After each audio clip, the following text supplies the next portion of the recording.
안녕하십니까. 레지스탕스 정광용입니다. 거짓말은 반드시 거짓말을 낳습니다. 거짓말 처음 한번 시작할 때는 쉽지만 그 거짓말이 들통나면 또 다른 거짓말을 해야 되고 또 다른 거짓말을 해야 되면서 눈덩이처럼 불어나게 마련입니다. 문재인의 부인 정수기 여사의 옷값 의혹을 제기했던 시민단체가 김정수기 여사와 탁현민 의전비서관 그리고 신혜헌 청와대 부대변인 등을 허위사실 유포 및 업무방해 등으로 고발을 했습니다. 어제부터 터져나오기 시작한 김정수기 여사의 옷값 해명에 대해서 또 다른 새로운 의혹에 대해서 자꾸 거짓말로 덮어나가다가 그냥 또 털컥 고발을 당한 겁니다. 문제는 이 내용을 파고 들어가 보면 굉장히 심각하다는 데 있습니다. 처음 법원에서 1심 판결을 나왔을 때부터 청와대가 뭔가 감추는 듯한 왜 그것을 공개하지 않았을까?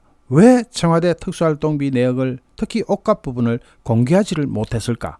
여기서 출발하는 거죠. 오늘 31일 시민단체 서민민생대책위원회는 김정수기 여사의 옷값에 대한 청와대 해명을 반박하면서 김정수기 여사가 고발인 고발 이후 고가의 의류와 장신구, 핸드백, 신발 등을 사비로 구입한 것처럼 말을 바꿔가지고 국민을 혼란스럽도록 해명했다면서 신 부대변인과 탁현민 비서관은 이에 동조해서 허위사실 의혹이 짙은 내용으로 진실을 호도했으며 수사지침 하달 의혹이 있다. 청와대는 권력기관입니다. 청와대에서 이렇게 해라 하고 수사지침을 하달한 것으로 볼 수가 있죠. 그래서 수사권 독립침해로 업무방해라 해당된다고 덧붙였습니다. 단체는 사비로 구입했다면 매년 3월 말 관보에 정부공직자윤리위원회 공고 정기재산 변동 신고에 그 내역이 반드시 기재되었을 것인데 2018년과 2020년에는 영원으로 기재된 사실 또한 도저히 납득이 불가능하다면서 정기재산 변동 신고에서 누락시켰다면 이 또한 공직자윤리법 제12조 성실등록 의무 위반으로 본다고 말했습니다. 이리 가도 걸리고 저리 가도 걸리는 거죠. 이리 가도 코가 끼고 저리 가도 코가 끼는 거죠. 이어서 영부인의 반복되는 부적절한 행위와 청와대 실무자의 어처구니 없고 기가 막힌 앵무새 답변은 의혹만 더욱더 증폭시켰다면서 거짓이 진실을 덮어서 상실감과 자괴감에 찬 국민을 기만하다 못해 능멸한 처사로 경악을 금할 수 없다고 주장했습니다. 이 단체는 또 김 여사의 옷, 장신구, 신발, 가방 등에 따른 구입 내역은 5월 9일 문재인 대통령의 퇴임과 동시에 대통령 지정 기록물로 넘어가게 되면서 15년간 동안이나 공개될 수가 없는 상황이기 때문에 경찰의 신속한 압수수색을 촉구한다고도 밝혔습니다. 그런데 이번 경찰이 누구라고요? 그 수뇌부는 전부 문재인이 임명한 사람들입니다. 그렇다면 이게 제대로 수사가 되겠느냐? 또 압수수색이 되겠느냐? 또 압수수색을 시도한다 한들 청와대에서 압수수색을 받아들일 것이냐? 여러 가지 문제가 많죠.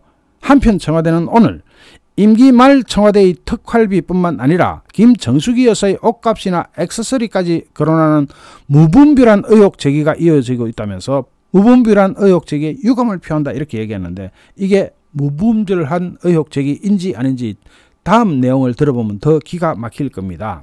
그리고 김정수기 여사의 한복을 현금으로 샀다는 일부 매체의 보도에 대해서도 이미 김정수기 여사의 의상 비용은 특활비와 관계가 없고 모두 사비라는 입장을 밝힌 바 있다. 그러면은 특활비 내역 공개하면 돼요. 현금으로 지출하든 카드로 결제를 하든 모두 사비 영역인데 왜 문제가 되는지 이해할 수가 없다. 야, 사비의 영역이다. 사비의 영역이면은 금고 들고 다녀야 되겠네요. 그 무슨 5만 원짜리 다발이를 꺼내가지고 현찰로 지급하면서 영수증도 안 받아간다. 뭔가 구리는 데가 많은 해명이죠. 여기에 대해서 김정수기 여사의 옷값 출처 논란과 관련해서 어제 아침 청와대는 방송 인터뷰로 사비로 카드로 구입했다고 주장했습니다. 하지만 그날 오후 조선닷컴이 복수의 거래처에서 나온 5만원급 현금 결제 사실을 보도하자 특히 그 정언을 보도하자마자 청와대는 그날 밤에 다시 말을 홀랑 바꿔가지고 세금 계산서까지 발행하도록 지시했다고 주장했다고 말했습니다. 그러나 이 역시 거래처의 말과는 달랐습니다. 김 여사가 거래 정빙을 위한 영수증을 요청한 적이 없다는 겁니다. 31일인 오늘 조선닷컴은 문재인 임기 중에 김 여사에게 1,000만 원 현금을 받고 한복을 판매한 장인 A씨에게 김 여사에게 옷을 팔아줬다는 영수증을 끊어줬느냐 하자 그분께서는 무슨 영수증을 내가 왜 끊어주느냐 하면서 안 끊어졌다는 말씀이죠 라고 재확인하는 요청에 영수증 끊어달라고 하면 지금이라도 끊어줄 수 있다. 즉 영수증을 요청하지 않아서 안 끊어졌다는 이야기입니다. 청와대는 김정숙이 여사의 의류 구입비 결제와 관련해서 해명을 하고 있지만 이게 또 다른 논란을 낳고 있습니다. 탁현민 의전 비서관은 어제 아침 TBS 라디오 김어준의 뉴스 공장에 출연해가지고 모든 의류와 장식은 사비로 카드로 구매했다는데 카드로 구매한 흔적은 하나도 안 나오는 상황입니다. 어디서 무슨 의복을 또는 장신구를 카드로 구매했는지 그것 좀 밝혀주시기 바랍니다. 하지만 조선닷컴 취재 결과 과거 김정숙이 여사에게 의류와 구두를 각각 판매한 복수의 거래처는 카드가 아니라 모두 현금으로 대금을 지급받았다고 증언했고 영수증조차 세금 계산서조차 끊어달라고 안 했다고 증언합니다. 한복을 2차례 판매한 A씨는 봉투에 5만원권의 현금이 각각 700만원과 300만원씩 들어있어서 받았고 구두 15켤레를 판매한 수재화 명장도 마찬가지로 현금으로 받았다라고 말했습니다. 이 보도가 나가자 청와대는 또 말을 홀랑 바꿉니다. 청와대 관계자는 출입기자를 상대로 여사의 사비를 현금으로 쓴 것이라면서 카드로 썼다는 말을 하지 말지 그럼. 세금 계산서까지 발행하도록 지시한 것으로 안다. 그래서 문제될 것이 없다고 했는데 판매자인 A씨는 영수증, 세금계산서 이런 거 일체 발행한 사실이 없다고 밝혀서 청와대의 주장은 또다시 거짓말로 들통이 났습니다. 자, 계속 이렇게 되면서 뭔가 계속 구리니까 계속 거짓말을 하는 거 아니냐 라는 비판에 자유로울 수가 없고 김정숙, 탁현민, 신혜현 등이 고발되었으니까 경찰의 수사만 기다려야 되는데 와우, 열받죠. 경찰 제대로 수사할까요? 우리가 경찰의 수사 의지를 확인할 수 있는 방법은 제일 간단한 게 그런 거죠. 청와대 압수수색 들어가나? 물론 청와대는 협조 안 하겠죠. 그 다음에 압수수색 안 들어가면은 조사라도 제대로 하나 김정숙이 여사를 호출하느냐 안 하느냐, 부르느냐 안 부르느냐. 경찰이 이상하게도 공수처로 넘어가야 되는 사건을 경찰이 자기네들이 하겠다고 이걸 붙들 때부터 뭔가 느낌은 이상했죠. 그래서 지금 필요한 것은 국민의 여론인 겁니다. 경찰이 그냥 구릉이 담 넘어가듯이 하지 못하도록 국민의 여론이 일어나야 되는 겁니다. 거기다가 이번에 또 이상한 게 드러나고 있죠. 경남 양산에 새로 짓고 있는 문재인 부부의 사저 건립 비용에서 누군가로부터 11억 원을 빌렸는데 청와대는 은행에서 최대한도로 대출을 받고 더 필요한 금액은 4인간 채무로 충당한 것이라고 이야기했는데 누군지 안 밝혔죠. 또 이해관계가 없는 사람이라고 했는데 이해관계도 없는 사람이 돈 11억을 그냥 홀로덩 빌려주는 모양입니다. 그러면서 이전에 살던 집을 매각해서 채무를 모두 갚았다고 덧붙였는데 문재인 부부의 경남 양산시 부동산 등기부 등본 전체를 발급받아 보니까 건저당권 설정 기록 부분이 없습니다.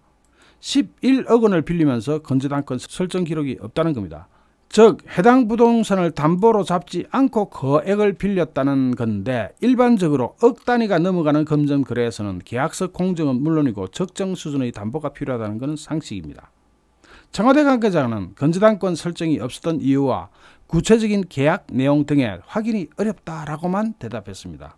그러면서 부동산이 아닌 또 다른 담보가 있었는지에 대해서도 확인할 수 없다라고 했습니다. 시민단체에서는 이 역시도 이해하기 어렵다는 지적이 나옵니다.